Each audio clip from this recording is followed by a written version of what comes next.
Sebelum melanjutkan, jangan lupa subscribe dulu. Terima kasih. Bab 257, Hailey bercerai lagi. Ketika Victoria mendengar kata-kata Russell, dia merasa sangat bingung. Russell, apa maksudmu? Kenapa semua wanita lain bisa menikah dengan Jordan, tapi aku tidak? Hanya karena aku sudah menjadi simpananmu selama 3 tahun. Atau kau mencoba untuk mengancamku dengan video dan foto-foto masa lalumu. Ketika Victoria bersama Russell, dia masih gadis sederhana yang tidak suka merencanakan. Oleh karena itu, Russell punya banyak bukti dan bukti yang dapat digunakannya untuk mengancam Victoria. Namun, ketika Russell mendengar pertanyaan Victoria, dia menjadi semakin marah.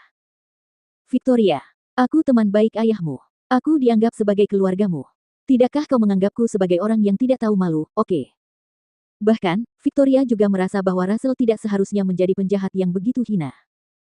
Bagaimanapun, Russell telah mencapai usia 50 tahun, dan dia sekarang adalah presiden sebuah perusahaan yang bernilai puluhan miliar dolar. Karena dia tidak bisa mendapatkan hatinya, dia akan membiarkannya pergi saja daripada menggunakan cara-cara tercela untuk membuatnya bertahan. Lalu apa alasannya? Tanya Victoria semakin penasaran. Namun, Russell tidak langsung memberi tahu alasannya. Datanglah ke Houston untuk menemui saya, dan saya akan memberitahu Anda secara langsung apa sebenarnya alasannya. Victoria mengerutkan kening dan bertanya-tanya apa sebenarnya yang tidak bisa mereka bicarakan lewat telepon. Dengan pemahaman Victoria tentang Russell selama bertahun-tahun, dia tahu betul bahwa Russell jelas tidak berbohong kepadanya atau membuatnya penasaran tanpa alasan. Dia tahu bahwa pasti ada sesuatu yang penting baginya hingga bersikap seperti ini. Setelah memikirkannya, Victoria berkata, aku tidak bisa pergi ke sana dalam beberapa hari ke depan. Aku akan terbang ke sana untuk menemuimu dalam seminggu. Laporan hasil tes paternitas Jordan akan dirilis dalam seminggu, jadi Victoria tahu bahwa minggu berikutnya pasti akan sulit bagi Jordan. Oleh karena itu, dia ingin tinggal di New York City untuk menemaninya. Russell berkata, baiklah, aku akan menemuimu seminggu lagi. Namun, aku ingin mengingatkanmu bahwa sebelum kau datang dan menemuiku, kau tidak boleh menikah dengan Jordan atau berpikir untuk bertunangan dengannya. Mengerti? Victoria tahu bahwa Jordan tidak akan berminat menikah sebelum hasil tes paternitas keluar. Oleh karena itu, dia langsung setuju, ya. Saat itu, Hailey yang baru saja pulang ke rumah sama sekali tidak ingin membujuk bayi-bayinya.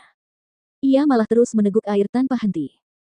Dia akan menghabiskan segelas besar air sekaligus. Melihat Hailey tampaknya tidak dalam kondisi yang baik, Sylvie bertanya dengan khawatir, putriku sayang, katakan padaku dengan jujur, apakah anak-anak itu milik Jordan? Hailey langsung membantah, Bu, apa yang ibu bicarakan? Mereka pasti anak-anak Jordan. Baru kemudian Sylvie menghela napas lega. Baguslah. Haha, keluarga Camden akan menjadi kaya raya. Hailey, dengan si kembar ini, kamu tidak perlu khawatir tentang uang lagi. Pada minggu berikutnya, Victoria mulai bekerja, melanjutkan rencana kurir wanita asing yang telah dikembangkan Jordan sebelumnya.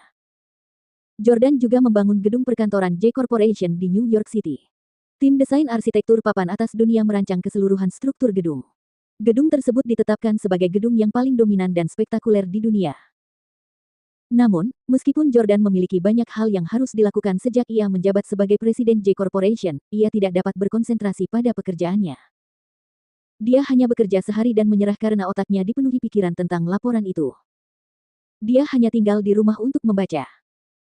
Ia kembali membaca buku-buku favoritnya, Love in the Time of Cholera, dan 100 Years of Solitude, yang ditulis oleh penulis favoritnya Garcia Marquez.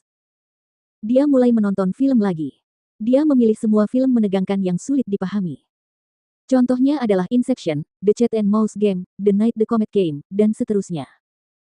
Dia juga menonton pertandingan basket NBA sebelumnya dari 2 dekade lalu.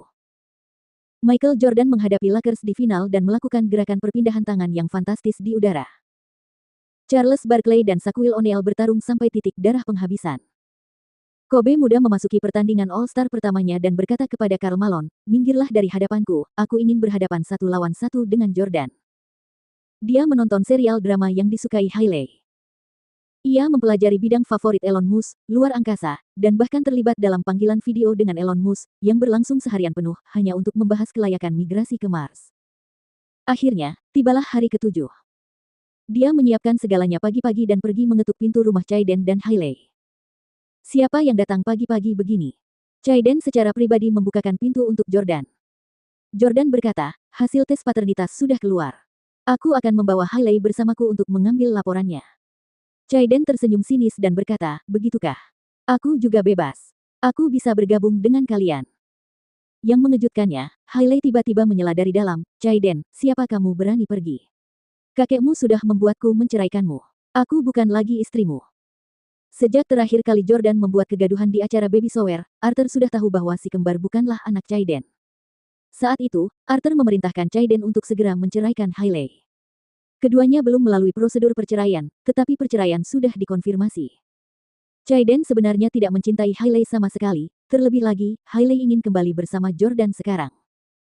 Jordan bertanya dengan heran, apakah kamu akan menceraikan Hailey? Hailey menghampiri dan berkata, ya, Jordan, keluarga Husli sudah memutuskan untuk mengusirku, dan aku bukan lagi istri Chaiden. Setelah prosedur perceraian selesai, aku akan mendapatkan kembali kebebasanku. Jordan tak kuasa menahan diri untuk tidak mendesah. Hailey benar-benar mengagumkan. Dia menikah dan bercerai 3 kali dalam kurun waktu 2 tahun. Tak satu pun pernikahannya bertahan lama. Namun, dia tidak dapat disalahkan atas perceraiannya dengan Chaiden kali ini. Kalau saja Jordan tidak mengungkap Chaiden, mereka berdua mungkin masih memiliki hubungan cinta. Hailey sudah memegang tangan Jordan dan berkata dengan lembut, Jordan, begitu sudah terbukti bahwa anak-anak itu milikmu, ayo kita kembali bersama. Melihat betapa mesranya mereka, Chaiden menjadi marah dan berteriak, Hailey. Kamu belum bercerai dariku. Aku masih suamimu sekarang. Namun, kamu memegang tangan pria lain di hadapanku. Apa kamu menganggapku sebagai orang mati? Hailey sudah lama menjodohkannya dengan pria lain, dan perceraian mereka sudah menjadi kesepakatan. Karena itu, Hailey jelas tidak akan peduli dengan perasaannya. Hailey berkata, keluargamu hanya memberiku $5 juta untuk perceraian kita. Itu bahkan tidak cukup bagiku untuk membeli pakaian dan tas. Aku sudah tidur denganmu selama 10 bulan, dan kau memberiku sedikit uang. Namun, kau masih ingin aku menghormatimu.